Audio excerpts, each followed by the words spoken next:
मतलब open market operation. Open market operation UPSC ने पूछा था as it is, what do you mean by OMO, definition पूछी थी कि ओएमओ क्या होता है। So buying and selling of government securities, ये ऑप्शन में गिवन था एक ऑप्शन और वही सही था। Buying and selling of government securities by the central bank, central bank India के केस में RBI, of any country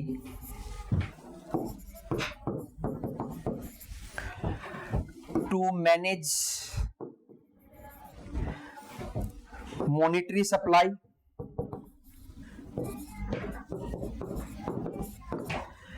inflation and interest rates.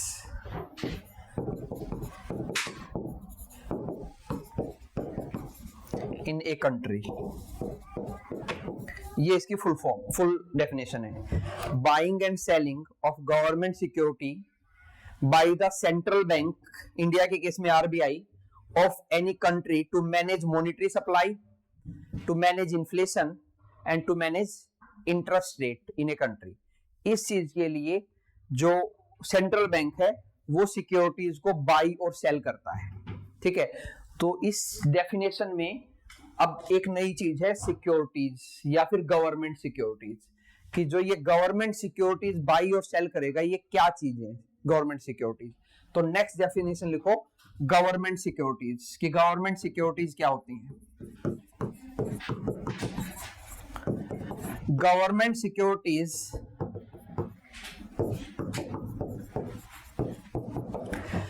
Are the tradable, government securities are tradable, tradable मतलब जिसको buy और sell किया जा सकता है, tradable debt instrument, tradable debt instrument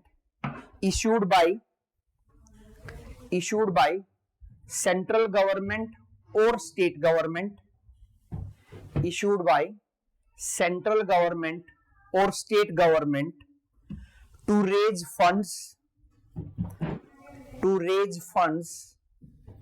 for financing fiscal deficit, for financing fiscal deficit or managing liquidity, bracket में money supply, और managing liquidity. These are backed by, these मतलब government security, these are backed by sovereign government, these are backed by sovereign government, ठीक है। तो पहले तो हमने समझा ओएमओ क्या है, गवर्नमेंट सिक्योरिटीज को बाई करना और सेल करना इज ओएमओ, ठीक है। उसका एक पर्पज होता है और ये काम सेंट्रल बैंक करता है। फिर बात आई कि ओएमओ बाई और सेल जो हो रहे हैं तो समझ में आ गया, लेकिन ये बाई और सेल हो रही है गवर्नमेंट सिक्योरिटी। तो ये गवर्नमेंट सिक्योरिटीज क्या है, ये ट्रेडेबल डेट इंस्ट्रूमेंट है जो स्टेट गवर्नमेंट या सेंट्रल गवर्नमेंट इनको बना सकती है। अब ये गवर्नमेंट सिक्योरिटीज तीन तरह की होती हैं, based upon their tenure. Government securities उनके टेन्योर के बेस पे तीन तरह की होती हैं। अगर गवर्नमेंट सिक्योरिटीज 90 डेज से कम के लिए है, जिसका टाइम पीरियड 90 दिन से कम है, टाइम पीरियड 90 दिन से कम का मतलब कि गवर्नमेंट ने आपको एक सिक्योरिटी सेल की है, 90 दिन में वो मैच्योर हो जाएगी, 90 से कम दिन में वो मैच्योर हो जाएगी, 90 से कम दिन में वो मैच्योर हो जाएगी। मतलब कोमल को तो नहीं समझ में आया मैच्योर हो जाने का मतलब, आया? 90 दिन से कम में मैच्योर हो जाएगी मतलब कि उस पे जो रिटर्न मिलना है आपको वो 90 दिन से कम में मिल जाएगा। ऐसे समझो, ये एक पेपर है जिसपे ऊपर लिखा हुआ है गवर्नमेंट ऑफ इंडिया, ठीक है, और इस पेपर पे लिखा हुआ है कि गवर्नमेंट ऑफ इंडिया, ये गवर्नमेंट ऑफ इंडिया का 1 लाख रुपए का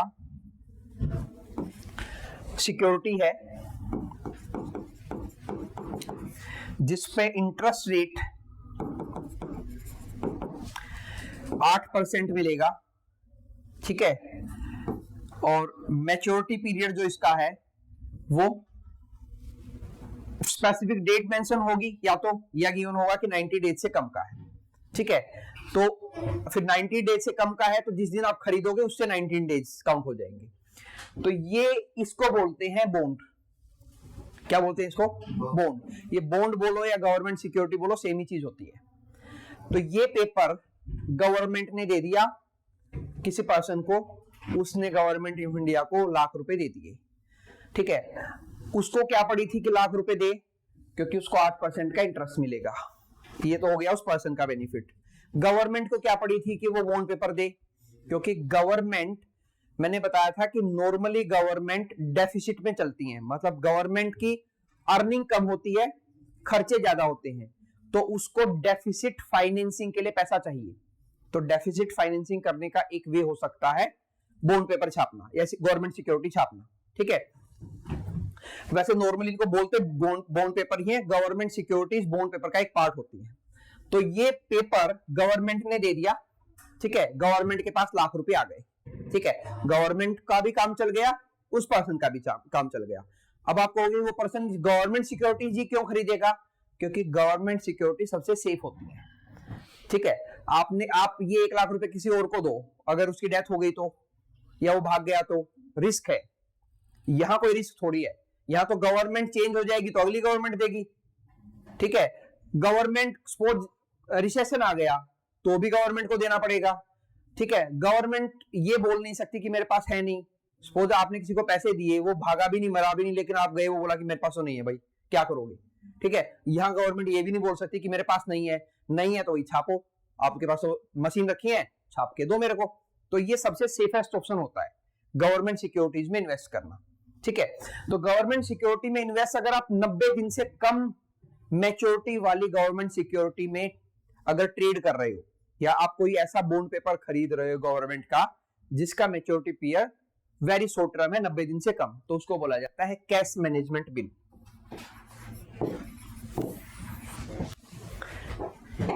ठीक है।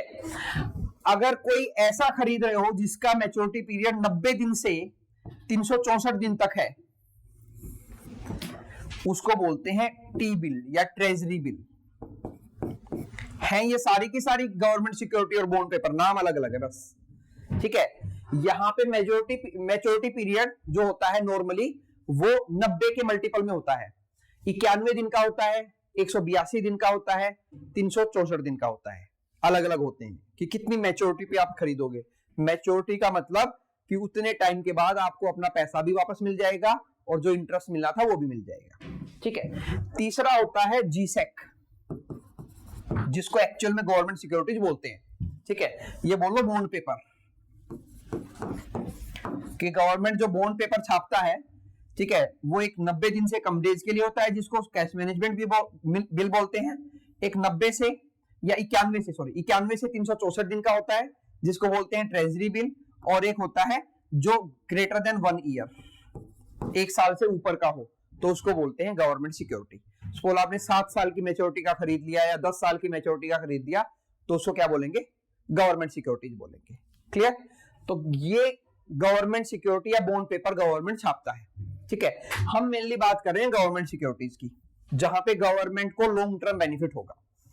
अब ये गवर्नमेंट सिक्योरिटीज गवर्नमेंट के बिहाफ पे इनको छापने का काम करता है आरबीआई। जो गवर्नमेंट सिक्योरिटीज हैं ये आरबीआई प्रिंट करता है गवर्नमेंट के बिहाफ पे। गवर्नमेंट तो आरबीआई को ये बोलेगी भाई इतना पैसा चाहिए, ला के दो, कहां से लाओगे, या तो छापो, क्योंकि प्रिंटिंग प्रेस जो है वो आरबीआई के अंडर में आती है, नहीं छापोगे तो गवर्नमेंट सिक्योरिटी छापो और पैसा दो, ठीक है। अब इन गवर्नमेंट सिक्योरिटीज को आरबीआई देता है बैंक्स को नॉर्मली, और को भी दे सकता है, लेकिन हम समझने के लिए समझते हैं नॉर्मली बैंक को दे दिया। पहले नॉर्मल पर्सन ट्रेड नहीं कर सकता था इनमें, अब कर सकता है। आप चाहो तो आप भी खरीद सकते हो गवर्नमेंट सिक्योरिटीज, ठीक है। तो बैंक्स को दे दिया, ठीक है, बैंक को गवर्नमेंट सिक्योरिटी देगा तो बैंक से कुछ लेगा भी, ठीक है, तो बैंक से लेगा पैसा, ठीक है, कि बैंक को गवर्नमेंट सिक्योरिटीज दे दी और बैंक से पैसा ले लिया, ठीक है, बैंक से पैसा ले लिया तो इसका मतलब बैंक के पास जो मनी था, जो पैसा था वो कम होगा, बैंक के पास पैसा कम होगा क्योंकि बैंक ने पैसा किसको दे दिया, आरबीआई को दे दिया, ठीक है। अब बैंक के पास पैसा कम है तो वो आगे लोन कम दे पाएगा, ठीक है, तो ओवरऑल इकोनॉमी में पैसे की कमी होगी, ठीक है। इसको बोलते हैं लिक्विडिटी सक करना मार्केट से, कि गवर्नमेंट सिक्योरिटी सेल करके आरबीआई मार्केट से लिक्विडिटी सक कर रहा है। लिक्विडिटी सक कब करता है आरबीआई, जब उसको लगे कि इन्फ्लेशन ज्यादा बढ़ गया है, तो एक पर्पस तो ये हो गया, इन्फ्लेशन मैनेज कर लिया, समझ में आ गया गवर्नमेंट सिक्योरिटी से कैसे आरबीआई ने इन्फ्लेशन मैनेज कर लिया, ठीक है। दूसरा, आरबीआई किसी भी बैंक को पैसा देता है तो वो रेपो रेट पे देता है। आरबीआई किसी बैंक को पैसा दे रहा है तो उसको बोलते हैं रेपो रेट, इसको बोलते हैं repo rate is the rate at which RBI lend money to the bank for the short term. छोटे टाइम पीरियड के लिए जब आरबीआई किसी बैंक को पैसा देता है तो उसको रेपो रेट बोलते हैं, ठीक है। इस रेपो रेट की फुल फॉर्म है रीपर्चेज ऑप्शन। इस रेपो रेट की फुल फॉर्म क्या है, री परचेज ऑप्शन।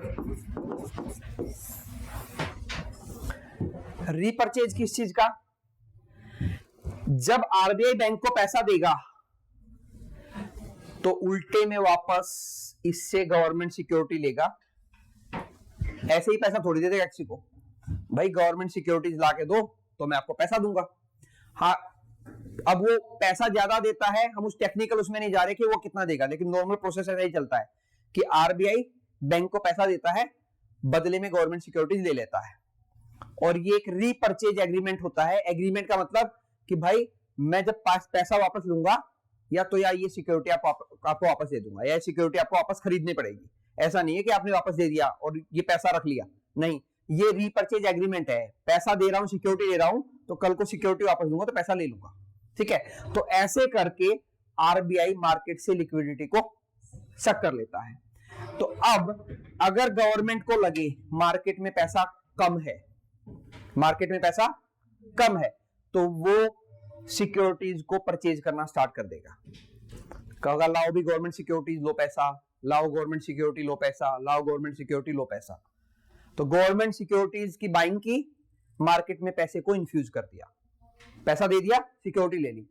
उल्टा करना है, मार्केट में पैसा ज्यादा हो गया है तो कहेगा कि भाई गवर्नमेंट सिक्योरिटी लो, पैसा वापस लाओ, गवर्नमेंट सिक्योरिटी लो, पैसा वापस लाओ। अब गवर्नमेंट सिक्योरिटीज बेचने का एक वे ये हो सकता है कि गवर्नमेंट, अब कहोगे कि गवर्नमेंट सिक्योरिटी कोई लेगा नहीं तो आरबीआई इंटरेस्ट रेट बढ़ा देगा, कहेगा भाई कितना पैसा मिल रहा है आपको 1 लाख पे, कहोगे बैंक तो 2.5% दे रहे हैं, बैंक आजकल यही दे रहे हैं, 2.5%, 3%, 6% बहुत कोई प्राइवेट बैंक देता है, ठीक है। आरबीआई कहेगा ये लो भाई 8% मैं दे रहा हूं। अब 8% कहते ही भाग के लेंगे लोग, ठीक है। तो सिक्योरिटी दे दी, पैसा ले लिया, तो पैसा लिया तो मार्केट से लिक्विडिटी सक कर ली। जब देना है तो सिक्योरिटी लेगा और पैसा दे देगा, और नहीं तो रिवर्स करेगा। इसी को बोलते हैं buying and selling of government securities, इसी को बोलते हैं ओएमओ, ओपन मार्केट ऑपरेशन। ये एक्टिविटी आरबीआई करता है मार्केट में गवर्नमेंट सिक्योरिटीज बाई या सेल करेगा, ठीक है, लिक्विडिटी को मैनेज रखने के लिए, उसी को बोलते हैं ओएमओ, ओपन मार्केट ऑपरेशन। तो अब आरबीआई क्या कह रहा है, मैं 3 ट्रिलियन पैसा डालूंगा मार्केट में, डालूंगा तो इसका मतलब क्या है कि वो गवर्नमेंट सिक्योरिटीज को वापस ले लेगा, ठीक है। अब आप कहोगे कि कोई ना दे तो गवर्नमेंट सिक्योरिटी, ऐसा भी हो सकता है कोई ना दे, तो उसमें फिर एक कंसेप्ट होता है, गवर्नमेंट सिक्योरिटी 2 तरह की होती हैं, एक फिक्स रेट पे जाती है, एक फ्लोटिंग रेट पे जाती है। फिक्स रेट तो मैंने बताया कि 8% पे गई, एक होता है floating interest rate. Floating interest rate का मतलब ये है, अगर उस गवर्नमेंट सिक्योरिटी की डिमांड बढ़ेगी तो इंटरेस्ट रेट बढ़ेगा, डिमांड कम होगी तो इंटरेस्ट रेट कम होगा, ठीक है। तो उसके बेस पे आरबीआई सिचुएशन ऐसी पैदा कर देता है मार्केट में कि उसका इंटरेस्ट रेट गिर जाता है, तो सोचते हैं कि जल्दी जल्दी वापस दे दो आरबीआई को, इंटरेस्ट रेट कम मिल रहा है, पैसा ले लो, उस पैसे को कहीं और इन्वेस्ट कर लेंगे हम, ठीक है। तो आरबीआई के पास बहुत सारी ट्रिक होती हैं ये ओएमओ करने के लिए, ओपन मार्केट ऑपरेशन। बेसिक क्या है, buying and selling of government securities by the central bank, ठीक है, लिक्विडिटी मैनेज करने के लिए, इन्फ्लेशन को मैनेज करने के लिए और इंटरेस्ट रेट को मैनेज करने के लिए। क्लियर। नेक्स्ट है फोरेक्स, जो नेक्स्ट कंसेप्ट था इसमें फोरेक्स स्वैपिंग। तो फोरेक्स स्वैपिंग से पहले फोरेक्स देखेंगे, फोरेक्स क्या होता है, कंसेप्ट पढ़ना है फोरेक्स स्वैपिंग या फोरेक्स स्वैप। तो फोरेक्स की फुल फॉर्म है फॉरेन एक्सचेंज रिजर्व। फोरेक्स है फॉरेन एक्सचेंज रिजर्व। अब ये फॉरेन एक्सचेंज रिजर्व क्या होता है, फोरेक्स क्या होता है, लिखो इसकी डेफिनेशन लिखो। It is the total foreign money, forex is the total foreign money and international assets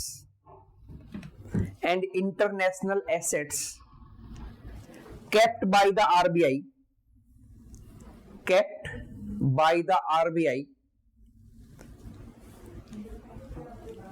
to pay foreign bills, comma, control the rupee। Control the rupee का मतलब है कि रूपी की एक्सचेंज रेट को कंट्रोल करना। कंट्रोल द रूपी का मतलब होता है कि रूपी की एक्सचेंज रेट को कंट्रोल करना। एक्सचेंज रेट मतलब $1 में कितने रुपए हैं, उस एक्सचेंज रेट को कंट्रोल करना। Control the rupee and handle economic emergencies.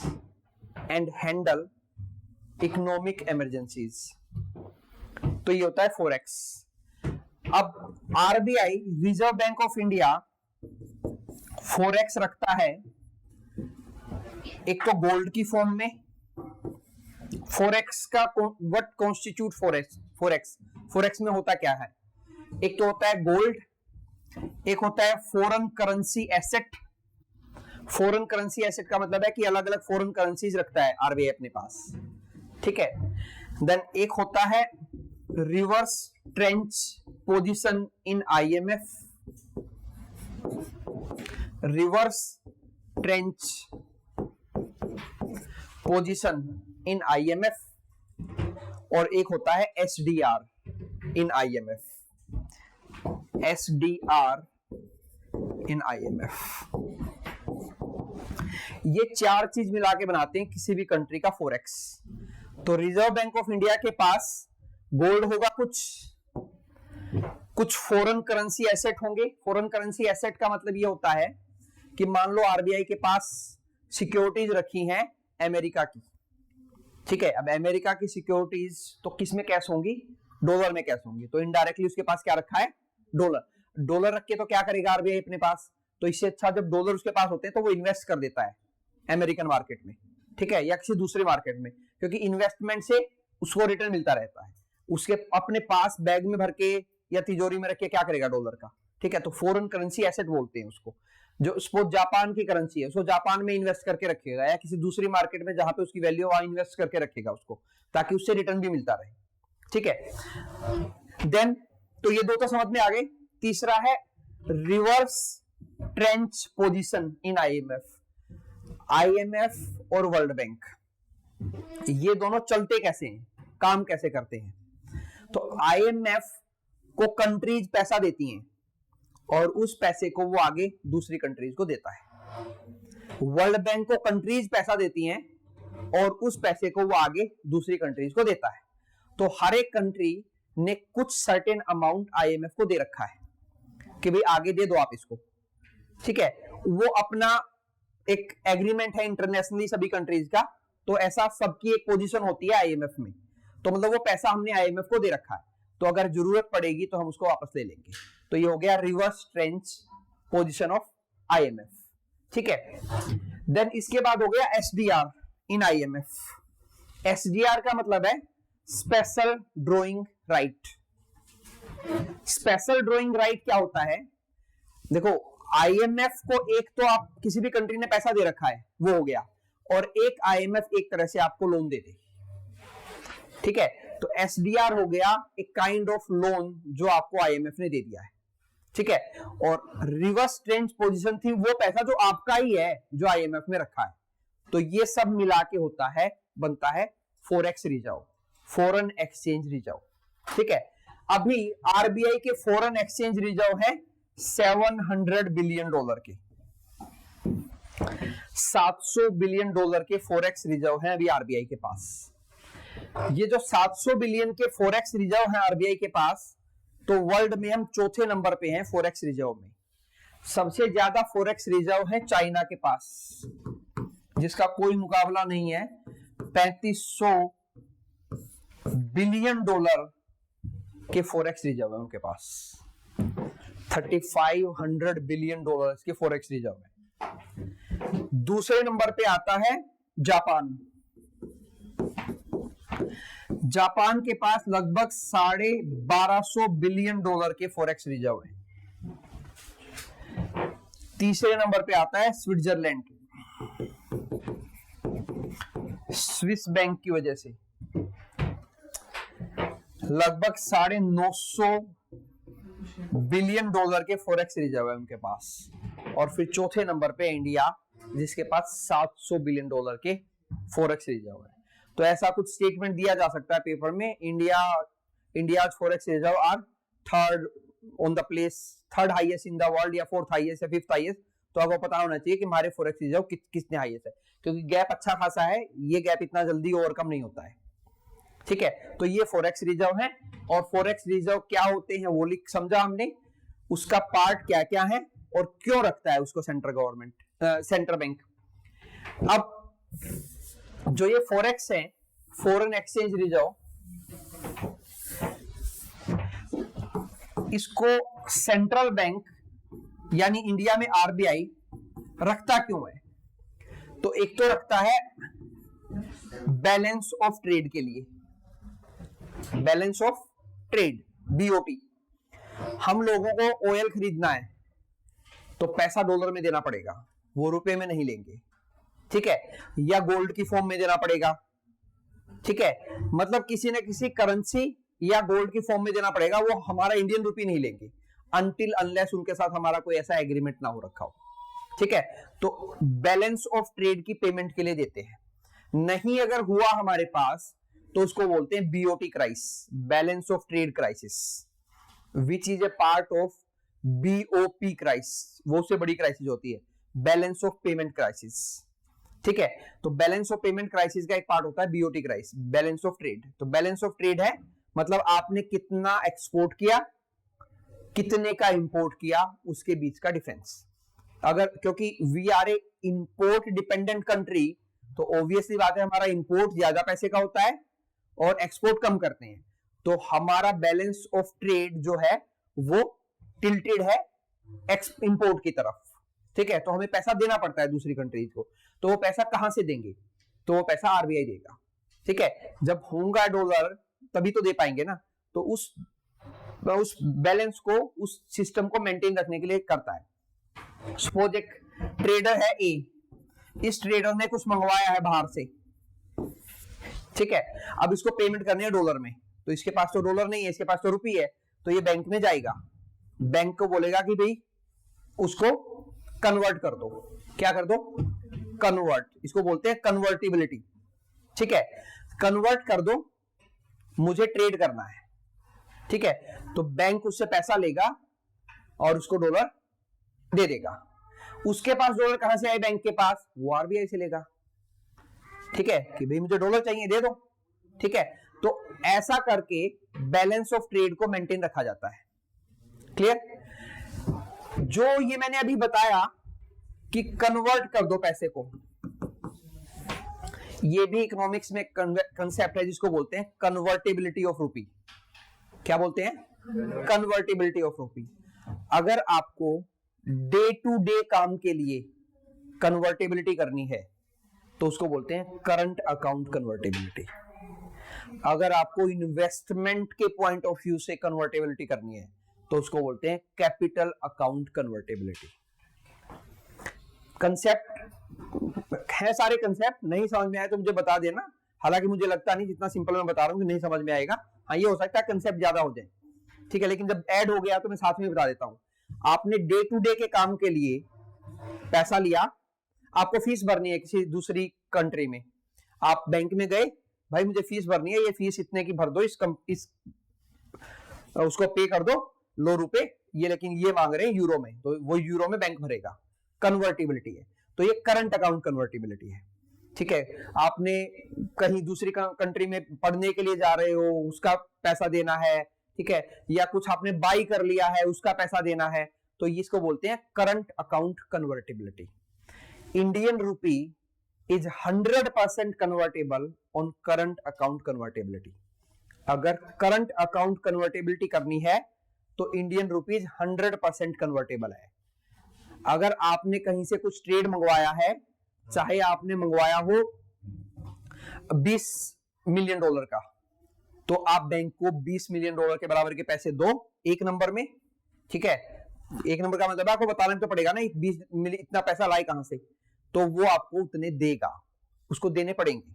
वो नहीं देगा तो गवर्नमेंट देगी, मना नहीं कर सकते, ठीक है। नहीं होंगे तो अरेंज करके देंगे। 100% कन्वर्टेबल है, मना नहीं करेंगे। लेकिन आप बैंक के पास पैसा लेके पहुंचो, चाहे एक नंबर का, कि ये लो 20 मिलियन के बराबर का पैसा है, दुबई में प्लॉट लेना है या कोई बिल्डिंग लेनी है, इसको करो, तो बैंक मना कर देगा। इसको बोलते हैं कैपिटल अकाउंट कन्वर्टेबिलिटी। तो Indian rupee is partially convertible on capital account convertibility. कितना पार्सली? कि भाई एक साल में आप सिर्फ $2.5 लाख तक ही कन्वर्ट करवा सकते हो, लिमिट है। कितने की? $2.5 लाख। उससे ज्यादा कन्वर्ट नहीं करेंगे। क्यों नहीं करेंगे? क्योंकि अगर ऐसा कर दिया ना तो फिर कोई भी पर्सन जिसने इंडिया में एफडीआई लगाई है, सपोज उसने आज लगा दिए 4,000 करोड़ इंडिया में, ठीक है, कन्वर्ट करके, तो कल को वो कहेगा भाई मेरे 4,000 करोड़ की जगह मुझे हो रहा है घाटा, ठीक है, मुझे तो ये सब कुछ बेचना है। उसने बेच दिया, 3,500 करोड़ में बेच दिया, वो कह रहा है मुझे मंजूर है 500 करोड़ घाटा, मेरे 3,500 करोड़ को कन्वर्ट करके डॉलर में दे दो। कहां से देंगे? है ही नहीं हमारे पास, ठीक है। और दे दिए तो फिर बाकी लोगों का क्या होगा? सारे वही ले गया। तो इसलिए इकोनॉमिक क्राइसिस को बचाने के लिए इंडियन रूपी पार्सली कन्वर्टेबल है कैपिटल अकाउंट कन्वर्टेबिलिटी पे। कैपिटल अकाउंट कन्वर्टेबिलिटी मतलब कि आपको लॉन्ग टर्म इन्वेस्टमेंट के लिए पैसे को कन्वर्ट करना है दूसरी करेंसी में। Indian rupee is 100% convertible on current account convertibility. Current account convertibility का मतलब है कि आपको डे टू डे यूज के लिए कोई पैसा देना है। आपको कोई ऑपरेशन करवाने जाना है यूएस में, तो आप कह रहे हो कि 10 लाख रुपए को कन्वर्ट करना है, तो आरबीआई करेगा या बैंक करेंगे, वो फुल्ली कन्वर्टेबल है, ठीक है। आप कोई इन्वेस्ट कर रहे हो कि मुझे किसी कंपनी के शेयर खरीदने हैं, भाई कर दो कन्वर्ट, नहीं करेंगे, वो लॉन्ग टर्म इन्वेस्टमेंट है आपका, ठीक है। तो capital convertibility long term, partially allowed in India, maximum limit $2.5 lakh per person per year, per day नहीं, पर ईयर, ठीक है। एक्सेप्शन आर देयर, एक्सेप्शन हैं, ठीक है, एक्सेप्शन हैं, लेकिन नॉर्मल बता रहा हूं आपको, ठीक है। और दूसरा, Indian rupee current account convertibility 100% convertible है। डन। तो फॉरेक्स वो है। अब मैं जो बता रहा था उस पे आता हूं। फॉरेक्स मैनेज कर रहा है आरबीआई, बैलेंस ऑफ पेमेंट के लिए दे देगा, ठीक है। अब जब आरबीआई उस पैसे को मैनेज कर रहा है, डॉलर को मैनेज कर रहा है, सपोज टेक एन एग्जांपल की फॉरेन करेंसी सिर्फ डॉलर ही है और कोई है ही नहीं, तो डॉलर में ही रखेगा। अब रुपी का डॉलर के साथ एक्सचेंज रेट है, ये एक्सचेंज रेट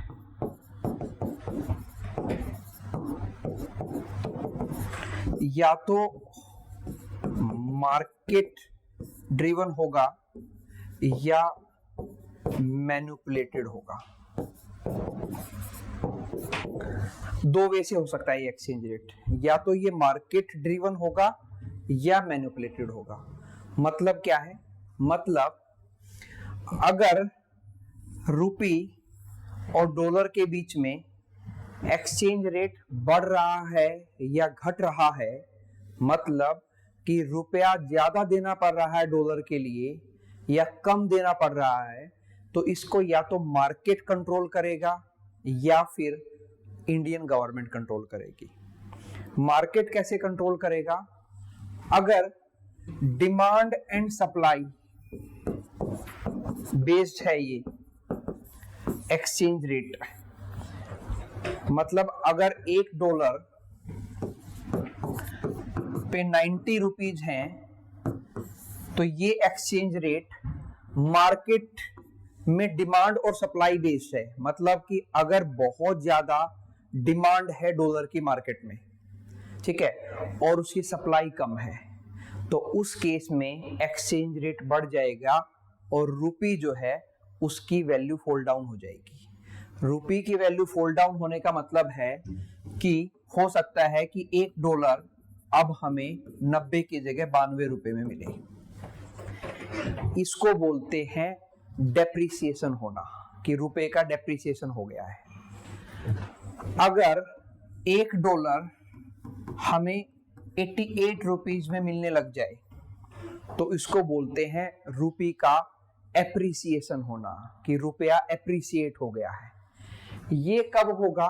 जब मार्केट में डॉलर बहुत सारे हैं और खरीदने वाले कम हैं, मतलब सप्लाई ज्यादा है और डिमांड कम है, तो रुपी एप्रिसिएट करेगा।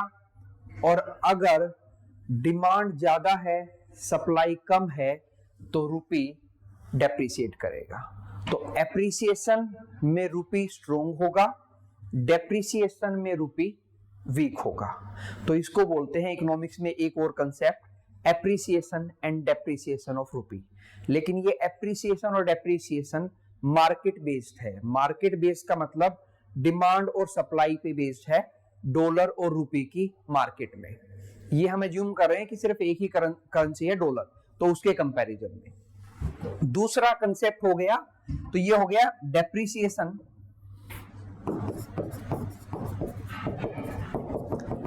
And appreciation.